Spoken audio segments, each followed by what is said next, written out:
Laing petsa, laing istorya.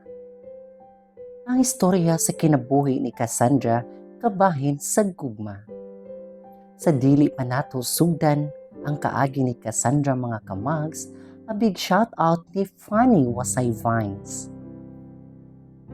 Ug karon balik ta sa istorya sa kaagi ni Cassandra nga nagpangedad og 40 anyos ug usa ka byuda sa lungsod sa Buena Vista, Bohol.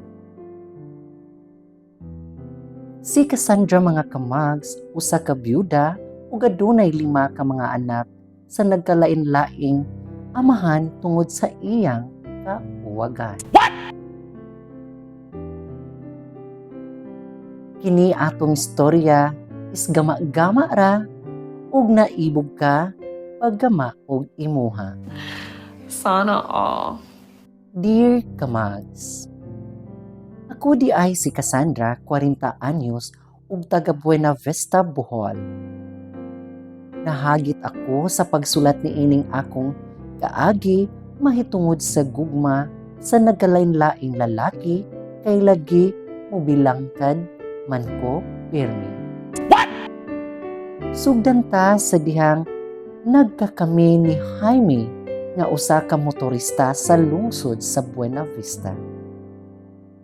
Si Jaime mga kamags mao ang lalaki nga ikalima nga maoy grabing nakabugha sa ako. Sana all.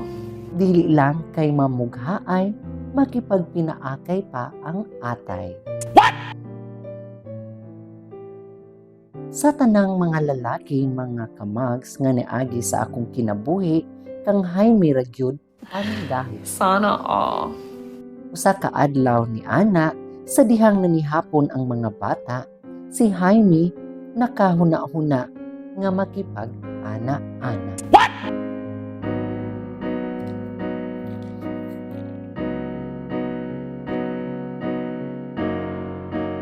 Apaning balibad ko kay ako ubag pa kaayo. Sa akong pagbalibad, wa ko'y nahimo kay ako ning bilangkad. Ning bilangkad ako kay aron iyang haplasan ang naglain kong kalawasan. Ug din hinalang tanan, Cassandra. Sumao kato ang kaagi ni Cassandra nga 40 anyos nga taga Buena Vista, Bohol. Kung kamo mga kamags adunay mga istorya nga kabahin sa gugma, suwata ka na ug ipadala sa imuha ug ikaw ray basa. Daghang salamat.